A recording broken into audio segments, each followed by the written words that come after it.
Hello cuties, आज हम शुरू करने वाले हैं द मैन्स वॉइस का एपिसोड 3। एपिसोड शुरू होता है।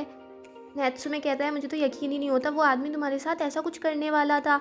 अब मैंने इतना काम कर लिया, मैं बहुत ज़्यादा थक गया हूँ, मुझे कोई न्यूट्रिशनल फूड ला के दो जल्दी से। और फिर हमारी हीरोइन सोचती है कि अब इस वजह से मैं इसको वहाँ पे शेल्टर में छोड़ के भी नहीं आ सकती हूँ। पायलट साहब अपनी कैट और कोमिरिम की फ़ोटो देख के खुश हो जाते हैं, उन्हें शांति मिलती है। तो को पायलट साहब पूछते हैं कि तुम्हारी अब प्रॉब्लम सॉल्व हो चुकी है। तो वो कहते हैं कि हाँ, अब वो मेरी कैट को रखने के लिए तैयार है, जो सारी प्रॉब्लम्स थी वो सब अब ठीक हो चुकी हैं।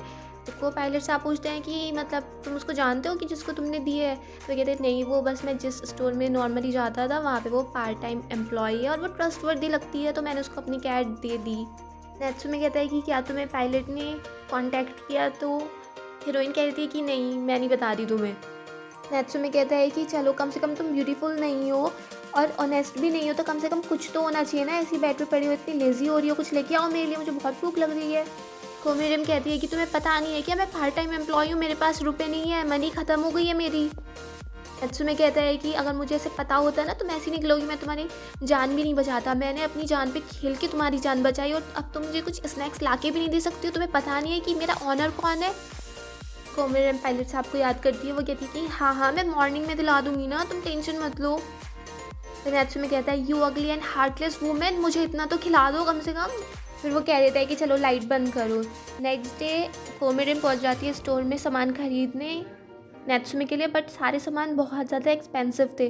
वो सोचती है और कि ये तो सब कुछ इसे महंगा ही चाहिए, कुछ सस्ता नहीं चाहिए। और तभी उसे याद आता है कि नेत्सुमे ने एक और फरमाइश की थी कि मुझे वो चीज़ भी चाहिए, और वहाँ पे एक लड़का था, वो भी फ़ोन पे यही बात कर रहा था कि हाँ मुझे वो भी ख़रीदना है। तो वो सोचती है कि ये सारे हैंडसम लड़कों को कैट्स ने छीन रखा है, नेक्स्ट लाइफ में मुझे भी बस भगवान कोमिरिम मत बनाना, एक कैट बना देना, तो मेरी लाइफ बहुत अच्छी रहेगी। नेत्सुमे बड़े मज़े से सोलेन की गोद में इसे मसाज ले रहा था। वो कह रहा था यही लड़की मेरी पूरी टाइप की और एक वो है, वो मेरी केयर ही नहीं करती है। तभी वहाँ पे कोमिरिम आ जाती है और वो उससे पूछता है कि तुम ले आई मेरे लिए सामान जो जो मैंने मंगाया था। कोमिरिम उसको दे देती है। नेत्सुमे कहता है बस एक ही पैकेट लेके आई और ज़्यादा नहीं लाया गया तुमसे, तभी तुम्हारी लाइफ ऐसी है।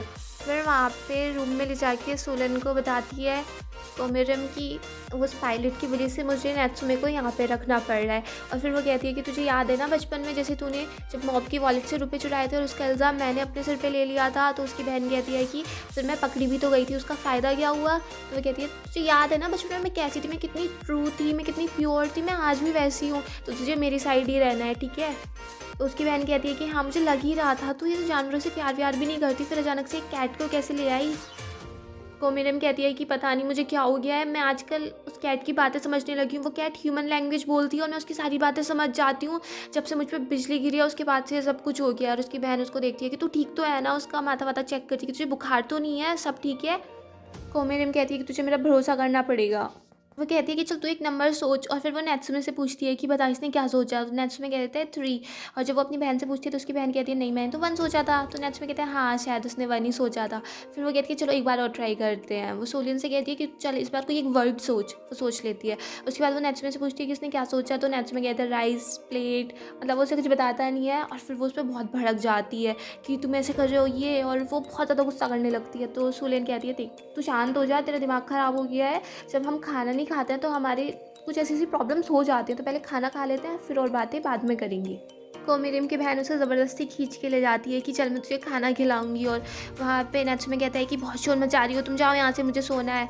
और वो सोचती रहती है कि एक कैट मुझे ट्रिक कर रही है, एक ह्यूमन बीइंग को एक कैट ट्रिक कर रही है। पायलट साहब कोरिया में आ जाते हैं। उसके को पायलट कहते हैं कि चलो मेरी वाइफ की एक जूनियर वो इस टाइम कोरिया में ही है और हमारे साथ आज तुम डिनर करना और उससे मिल लेना। और पायलट साहब कहते हैं कि नहीं मैं बिज़ी हूँ, मैं नहीं मिल पाऊँगा।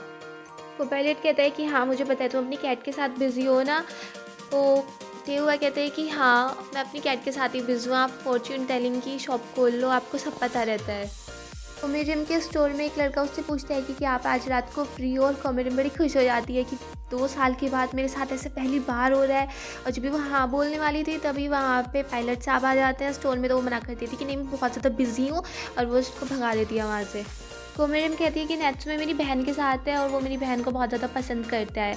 तो पायलट साहब कहते हैं कि वैसे तो नेत्सुमे किसी को पसंद नहीं करता है, बट चलो ठीक है। और वो कहते हैं कि वैसे तुम्हें कुछ प्रॉब्लम तो नहीं हुई ना नेत्सुमे की वजह से। कोमिरिम कहती है कि नहीं, वैसे तो सब ठीक ही था, बट हाँ मुझे थोड़ी दिक्कत हो गई थी, वो तो ठीक ही था कि मुझे कोल्ड हो गया था, फीवर वगैरह हो गया था, तो इसलिए मैंने सोचा कि मैं नेत्सुमे को कहीं अच्छी जगह शिफ्ट कर दूँ, कहीं उसे मेरी वाली बीमारियाँ ना लग जाएँ। फिर वो उसे खास के भी दिखाती है कि मुझे थोड़ी सी बीमारी है। यहाँ पे वो कहती है मैं तुम्हारे साथ अभी ड्रिंक नहीं कर सकती क्योंकि मैं अभी यहाँ पे काम कर रही हूँ। तो वो उसको कहते हैं तुम बहुत ज़्यादा ऑनेस्ट हो कोमिरिम। और वो कहती है कि हाँ मुझे सब कहते ही हैं, ऑनेस्ट को कहते हैं मुझे सब लोग। और उधर उसकी बहन नेत्सुमे से कह रही होती है कि वो तो बहुत ज़्यादा अनरूली है, किसी की बात ही नहीं सुनती और वो तो ऐसी करती है वैसे करती है। उसका नेम गॉब्लिन है। और तभी वहाँ पे कोमिरिम आ जाती है। वो नेत्सुमे को उठा के कहती है कि आज मैं इसके अच्छे से बाल बाल बनाऊंगी। और नेत्सुमे कहता है कि नहीं, मुझे अपने बाल ब्रश नहीं कराने, वरना अगर तुमने कोशिश भी करी तो मैं तुम्हें बहुत अच्छे से स्क्रैच कर दूंगा। फिर नेत्सुमे कह देता है हे गॉब्लिन छोड़ दो मुझे। और तभी वहाँ पे उसे वो छोड़ देती है। और कोमिरिम अपनी बहन से कहती है इसको कैसे पता चला कि मेरा निकनेम गॉब्लिन है। और तभी वहाँ पे सुनाई देती है उसकी बहन की बहुत ज़ोर से चीख। फिर दिखाते हैं सूलिन के बहुत सारे बाल उखड़ चुके थे। और वो कहती है कि इसको कैसे पता चला कि मैंने नेत्सुमे से कहा था कि उसका नाम गॉब्लिन है। और उधर नेत्सुमे भागे जा रहा था इधर उधर, वो ब्रश ही नहीं करा रहा था अपने बाल।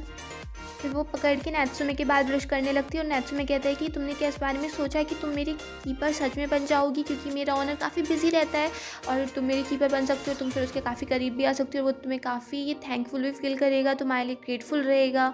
कोमिरिम कहती है कि हाँ, जिससे तुम मुझे अपने सारे काम के लिए करते रहो कि ये काम कर दो वो काम कर दो, मुझे नहीं चाहिए और कुछ भी। तो नेत्सुमे कहता है कि तुम्हें पता नहीं है ह्यूमंस ऐसे होते हैं, हमारी कैट में तो हम कितना अपनी पूरी लाइफ दे देते हैं अपने ऑनर के लिए, हम उसके लिए गंदे गंदे चूहे पकड़ते हैं, हम ये करते हैं हम वो करते हैं। कोमिरिम कहती है कि हाँ, तुम्हें तुम्हें अपनी पूरी लाइफ दे दूँ, तुम्हारे लिए इतना कुछ किया तो है मैंने तुम्हारे साथ खेली, तुम्हें नहलाया, तुम्हें इतने अच्छे अच्छे सामान खिलाए, और क्या चाहिए। और वहाँ पे ये सारी बातें उसकी बहन बाहर खड़ी सुन रही थी। वो कहती है ये सच में पागल हो गई है। फिर कोमिरिम नेत्सुमे को पकड़ के ले जाती है। कोमिरिम सोचती है कि क्या मैं उसे बता दूँ, उसे कैसा लगेगा, वो मुझे पागल तो नहीं समझेगा ना। नेत्सुमे कहता है कि और पागल नहीं समझेगा तो और क्या समझेगा, मैं उसके साथ 7 साल से था। कोमिरिम कहती है कम से कम जब मैं बाहर आया करूँ तब तो मुझसे बात मत किया करो। नेत्सुमे उससे काफ़ी कहता है कि वो तुम्हें काफ़ी अच्छी सैलरी देगा और ये तो आजकल बहुत पॉपुलर जॉब हो गई है ऐसे पेट सिटर बनने की, तो प्लीज़ तुम ही मेरी कीपर बन जाओ। रास्ते में कुछ लड़कियां नेत्सुमे को देखने लगती हैं और वो कहती हैं कि वाह कितना क्यूट है। और नेत्सुमे कहता है कोमिरिम से देखा मैं कितना ज़्यादा पॉपुलर हूँ, पर्शियन कैट हूँ मैं, पर्शियन। और जब वो वहाँ पे पहुँच जाते हैं पायलट साहब के घर पे, तो कोमिरिम कहती है कम से कम अब उसके सामने कुछ अजीब मत बोलना, ठीक है। और वहाँ पे नेत्सुमे रो रो के गाना शुरू कर देता है प्लीज़ तुम भी मेरी कैट ऑनर बन जाओ ना, प्लीज़ प्लीज़। तभी पायलट साहब आ जाते हैं वहाँ पे और वो नेत्सुमे को उठा लेते हैं और वो कहते हैं कि इसने परेशान तो नहीं किया। और नेत्सुमे सोचता है घर से बाहर है कि तो बस सफरिंग ही मिलती हैं। और कोमिरिम कहती है कि नहीं सब अच्छा था। वो जाने लगती है तो पायलट साहब कहते हैं कि ऐसे कैसे चले जाओगे आप, कम से कम एक कप चाय तो पी लो। और ऐसे, और वो काफ़ी थोड़ी सी शॉक सी हो जाती है। और फिर नेत्सुमे भी कह देता है कि एक बार हमारा घर भी देख लो। तो कोमिरिम तैयार हो जाती है। जब वो जा रहे होते हैं तो लिफ्ट में ये एक टाइम के लिए पायलट साहब अपनी जैकेट हटा देते हैं और फिर वो कोमिरिम को पकड़ के कहते हैं कि जब हम रूम पे जा ही रहे हैं तो इसका मतलब ये है ना कि हम आगे कुछ करने वाले हैं। और वो उसको पकड़ लेता है। फिर कोमिरिम उसको खूब सारे किस कर देती है और वो किस करती रहती है। फिर वो सोचती है कि बात ये नहीं है कि उसे मेरी ज़रूरत है, बात ये है कि मुझे उसकी ज़रूरत है। और जब यहीं पे ये एपिसोड ख़त्म हो जाता है। अगर आपको ये पसंद आया हो तो प्लीज़ मेरे चैनल को सब्सक्राइब करें, वीडियो को लाइक करें, शेयर करें, कमेंट्स करें and bye bye till next video.